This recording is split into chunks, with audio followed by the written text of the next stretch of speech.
Shamarka funida wachotafim ordofta kennan akkam jirtu odu amma ambo irra nugete qabanne dhufneet jiram daawwattoota fi hordoftoota kennan sirni awwaalcha Haacaaluu Hundeessaa guyyaa har'aa Oromiyaa godina Shawaa Lixaa magaalaa Ambootti gaggeeffamaa ooleet jiram waan baay'ee nama gaddisiisuu fi akka malee garaa nama guutu guyyaa har'aa warra bilchiginnaatiin Haacaaluu Hundeessaa irratti dalagame.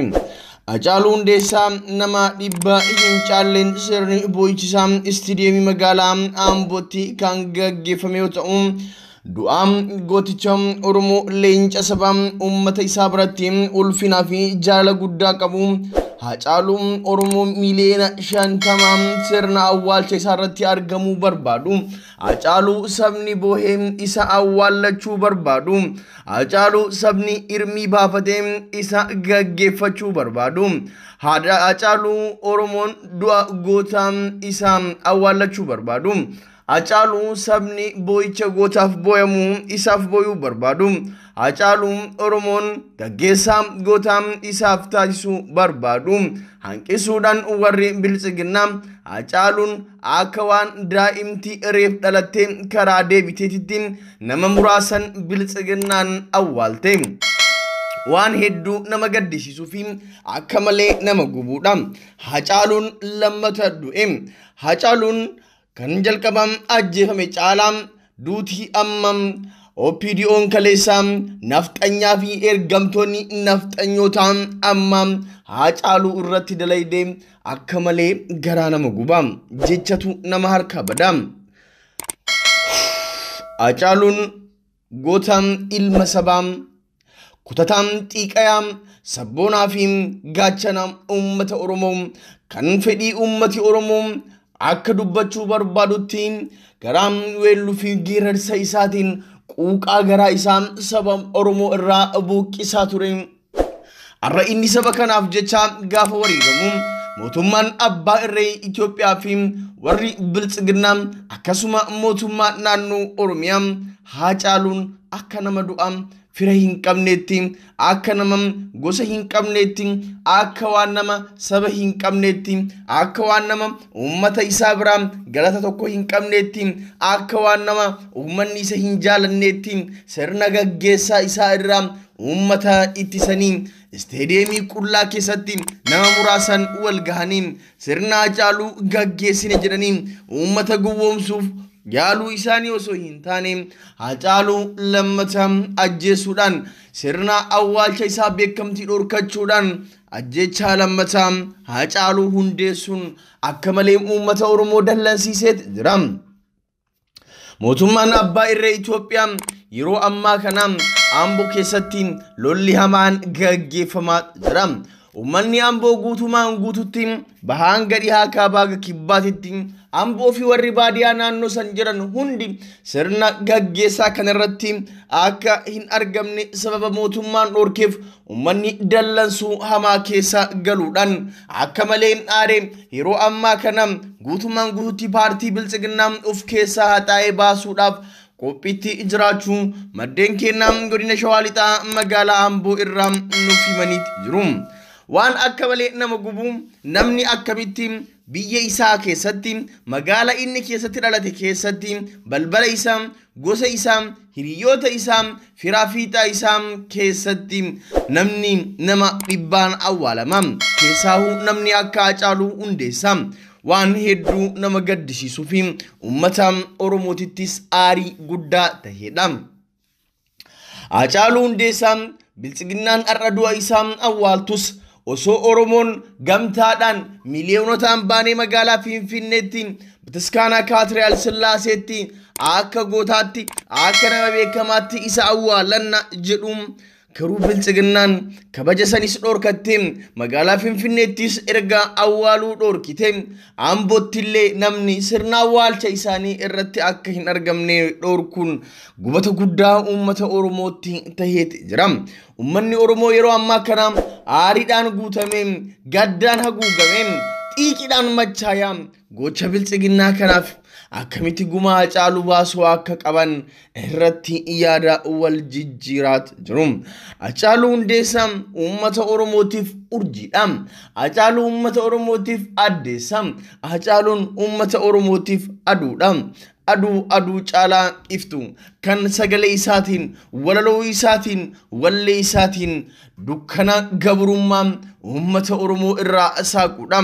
Uummati Oromoo Hacaaluudhaaf bakka guddaa qaba. Uummati Oromoo Hacaaluu dhabuu irra ufii dhabamuu irra filata. Oromoon miliyoona 50 Hacaaluudhaaf lubbuu kee kenni yoo jetteen uummata kennuudha. Hacaaluun weellisaa uummata isaa biratti kabaja guddaa horateedha.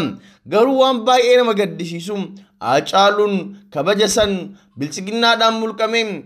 Hacaaluun erga rasaasa diinotaatiin lubbuun isaa darbe akka sabni kun Hacaaluu hin gaggeeffanne. Obbo Shimallis Abdiisaa fa'aa, Obbo Takkalaa Uumaan fa'aan, Dr. Abiy Ahmad fa'aan, Damballaash Gabra Mikaa'el fa'aan, Dhaabaa Dabalee fa'aan, OPDO'n godina Shawaa Lixaa kaleessaa biltsiginnaan amma. Mootummaan naannoo Oromiyaa OPDO'n kaleessaa biltsiginnaan amma. Mootummaan federaalaa OPDO'n kaleessaa biltsiginnaan amma. Gocha kana uummata Oromoo fi Hacaaluu Hundeessaa irratti raawwataniit jiru.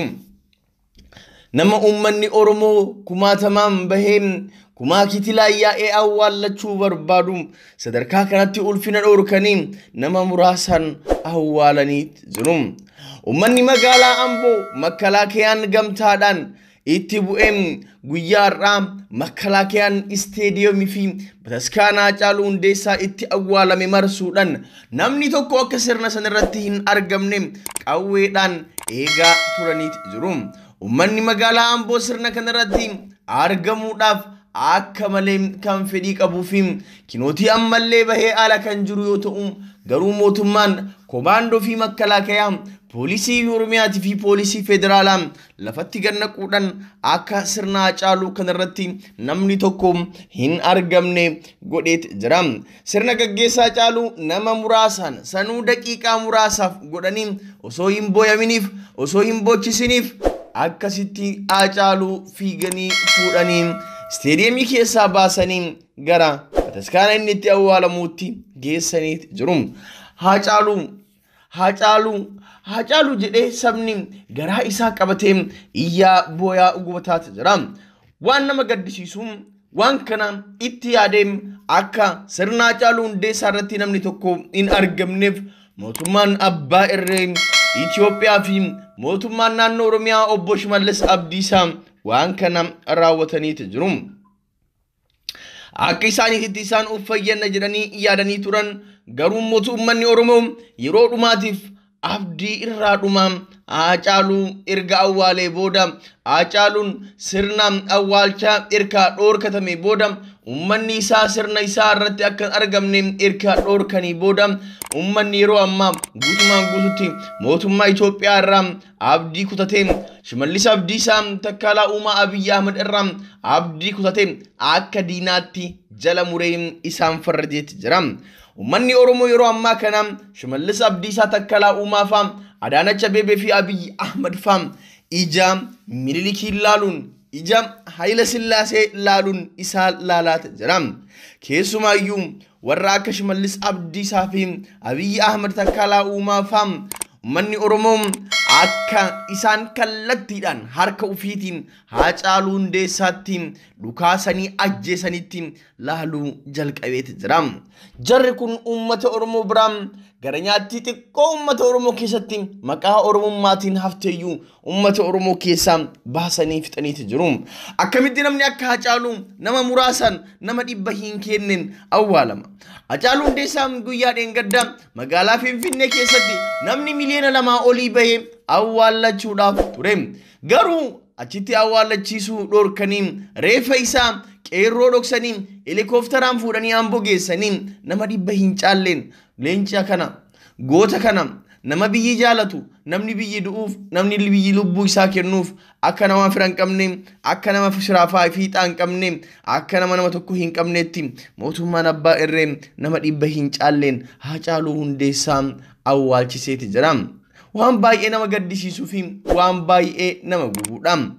Hacaaluun galata guddaa saba kanaaf oolee osoo jiru.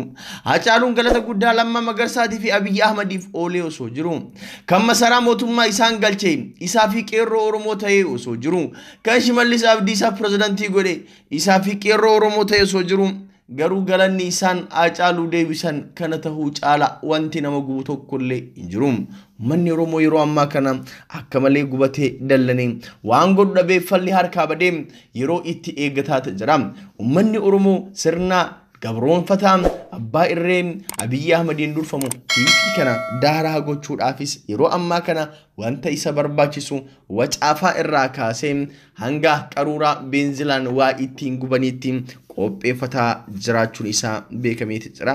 Egaan daawwattoota fi hordoftoota keenya amma oduus isinitti himuudhaaf oraalii tokkollee hin qabu.